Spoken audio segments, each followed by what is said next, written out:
तो हम लोग जो प्रॉपर्टीज पढ़ रहे हैं उसको मेजर करने के लिए दो मेथड्स का यूज करते हैं, बॉइलिंग मेथड्स और वैक्यूम मेथड्स। तो किसी भी टेस्ट को करने के लिए सबसे पहले हमें सैंपलिंग करने की जरूरत होती है, सैंपल बनाना होता है। तो सैंपल बनाने के लिए हम लोग क्या करते हैं, जो प्लांट के अंदर प्री फायर्ड, जो प्लांट के अंदर फायर्ड किए हुए ब्रिक्स होते हैं उसको हम लोग लाते हैं और एक स्टैंडर्ड शेप में इसको कट करते हैं और कोशिश करते हैं कि मैक्सिमम जो एरिया हो वो मोल्ड सरफेस के एरिया हो, क्योंकि हमें जो है सरफेस की पोरोसिटी मेजर करनी होती है। तो कोशिश करते हैं कि हम लोग मैक्सिमम जो है ज़्यादा से ज़्यादा वो मोल्डेड सरफेस वाला पार्ट हो।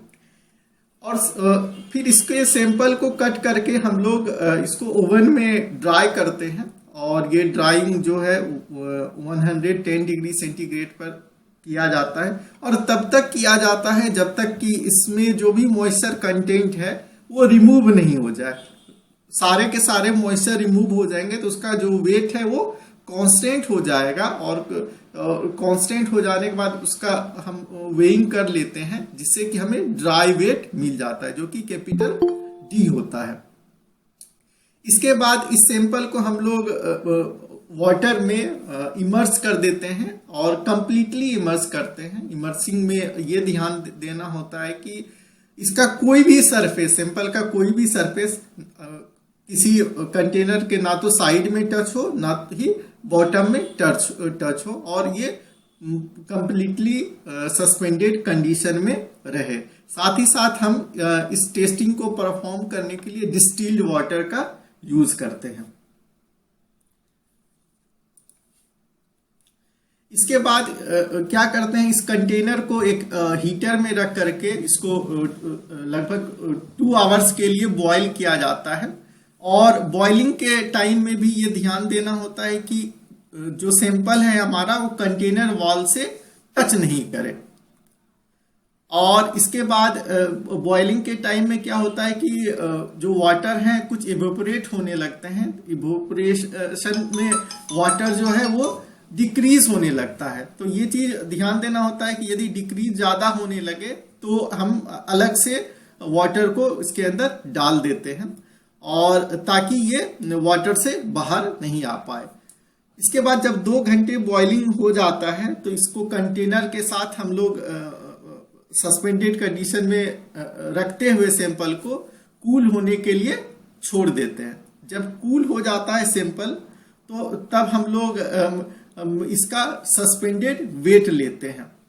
एक्चुअली कंसेप्ट ये होता है बॉइलिंग का कि जो सरफेस पर के पोर हैं उसके अंदर वाटर को फिल करने के लिए हमें एक्सटर्नल फोर्स की जरूरत पड़ती है। तो वो फोर्स हम लोग बॉइलिंग के थ्रू प्रोवाइड करते हैं कि बॉइल जब करते हैं तो जो भी एयर मौजूद है उस सरफेस के पोर्स में उसको एक एक्सटर्नल फोर्स मिलता है, वो बाहर निकल जाता है और उसके जगह पे वाटर चला जाता है। तो ये था रीजन बॉइलिंग करने का।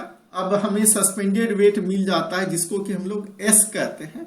इसके बाद हम लोग उस सैंपल को वाटर से बाहर ले आते हैं और बाहर ले आने के बाद जो भी उसके सरफेस पर एक्स्ट्रा वाटर है, उसके सरफेस पे एक्स्ट्रा वाटर, ये नहीं कि उसके पोर में जो वाटर मौजूद है उसको, जो भी उसके सरफेस पर एक्स्ट्रा वाटर है उसको हम लोग रिमूव करते हैं वेट कॉटन क्लॉथ की मदद से। और इन चीजों का ध्यान देते हैं कि जो उसके पोर में मौजूद वाटर है वो रिमूव नहीं हो जाए। फिर उसको रिमूव करने के बाद, उसको वाइपिंग करने के बाद उसका अगेन वेट लेते हैं और जो वेट लिया जाता है इसको हम लोग सोक्ड वेट कहते हैं। इस सोक्ड वेट में एक्चुअली होता क्या है कि सैंपल का वेट होता है, साथ ही साथ जो भी सरफेस के पोर्स में वाटर फिल किए हुए हैं वो वेट हमें मिल जाता है। तो इस तरीके से हमें ड्राई वेट, सस्पेंडेड वेट और सोक्ड वेट मेजर करते हैं। जब ये तीनों डेटा हमारे पास आ जाता है तो हम लोग बल्क डेंसिटी निकालने के लिए मास अपॉन बल्क वॉल्यूम, जो कि capital D upon W minus S होता है, इस तरीके से हम लोग बल्क डेंसिटी कैलकुलेट कर लेते हैं। क्योंकि यहाँ पे वाटर हम लोग यूज किए हैं तो वाटर का डेंसिटी 1 होता है, तो यहाँ पे मल्टीप्लाई बाय 1 किया जाता है। अदरवाइज यदि दूसरा कोई लिक्विड हम लोग लेते हैं तो यहाँ हमें उस लिक्विड के डेंसिटी से मल्टीप्लाई करना होता है। उसी तरीके से अपरेंट पोरोसिटी निकालने के लिए हम लोग volume of surface pore divided by bulk volume calculate करते हैं, जिसको कि W minus D upon W minus S into 100, क्योंकि ये परसेंटेज में मेजर किया जाता है। तो इस तरीके से हम लोग अपरेंट पोरोसिटी को मेजर कर सकते हैं। नेक्स्ट होता है वाटर एब्जॉर्प्शन। वाटर एब्जॉर्प्शन को हम लोग डिफाइन करते हैं कि percentage of water absorb divided by sample of unit mass, कितना उसका मास है और कितना वो वाटर को एब्जॉर्ब कर रहा है, इसका रेशियो जो है वाटर एब्जॉर्प्शन देता है। तो वाटर एब्जॉर्प्शन को भी हम लोग परसेंटेज में कैलकुलेट करते हैं। इसको कैलकुलेट करने के लिए W minus D divided by D into 100 होता है। और अपरेंट स्पेसिफिक ग्रेविटी मेजर करने के लिए हम लोग D divided by D minus S से आइडेंटिफाई कर सकते हैं। तो इस तरीके से हम लोग चारों चीज बल्क डेंसिटी, अपरेंट पोरोसिटी और अपरेंट स्पेसिफिक ग्रेविटी को कैलकुलेट कर सकते हैं। तो ये था बॉइलिंग मेथड्स। बॉइलिंग मेथड से हम लोग कैसे मेजर करते हैं। दूसरा जो मेथड है वो है वैक्यूम मेथड। इस मेथड से जो है हम लोग कैसे कैलकुलेट करते हैं इसको पढ़ने जा रहे हैं। इसमें भी सेम ही टाइप की चीजें होती है। तो उसमें जो है हम लोग एयर को बाहर निकालने के लिए बॉइलिंग का मदद लिए, जो कि हमें एक्सटर्नल फोर्स प्रोवाइड कर रहा था, जो कि ताकि एयर जो है वो वॉइड से निकल जाए और वहां पे वाटर फील हो जाए। इसमें हम लोग वैक्यूम की मदद लेंगे और जिसके मदद से हम लोग उस पर एक्सटर्नल फोर्स अप्लाई करेंगे और वाटर बाहर निकल जाएगा। तो इस मेथड्स में भी कंडीशन सेम ही होता है, सिर्फ हम लोग बॉइलिंग के जगह वैक्यूम में सैंपल को रखते हैं।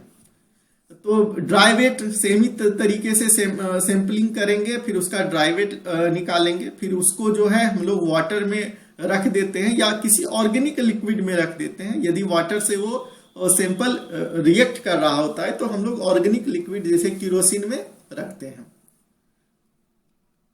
लेकिन रखने के बाद उसको हम लोग वैक्यूम चेंबर में रख देते हैं। वैक्यूम चेंबर में रखने के बाद उसमें 2 आवर्स वैक्यूम होने देते हैं और जो सैंपल रखते हैं सस्पेंडेड कंडीशन में रखते हैं। फिर जब 2 आवर्स वैक्यूम में रखने के बाद उसे वैक्यूम चेंबर से बाहर निकाल लेते हैं। बाहर निकालने के बाद उसका सस्पेंडेड वेट कैलकुलेट करते हैं और सस्पेंडेड वेट कैलकुलेट कर लेते हैं। तो अब हम लोग उस सैंपल को बाहर निकाल देते हैं वाटर से। वाटर से बाहर निकाल देने के बाद जो भी एक्स्ट्रा वाटर था उसके सरफेस के ऊपर उसका वाइप ऑफ कर लेते हैं वेट क्लॉथ की मदद से। और वाइप ऑफ करने के बाद उसका सोक्ड वेट कैलकुलेट करते हैं। सोक्ड वेट कैलकुलेट करने के बाद अगेन सेम ही फॉर्मूले से जो हम लोगों ने जस्ट अभी पढ़ा था उसकी मदद से हम लोग bulk density, apparent porosity, water absorption और अपरेंट स्पेसिफिक ग्रेविटी को मेजर कर सकते हैं। तो ये तरीका था जिसमें कि हम लोग अपरेंट पोरोसिटी, बल्क डेंसिटी और अपरेंट स्पेसिफिक ग्रेविटी को मेजर करने का बॉइलिंग मेथड्स और वैक्यूम मेथड। Thank you.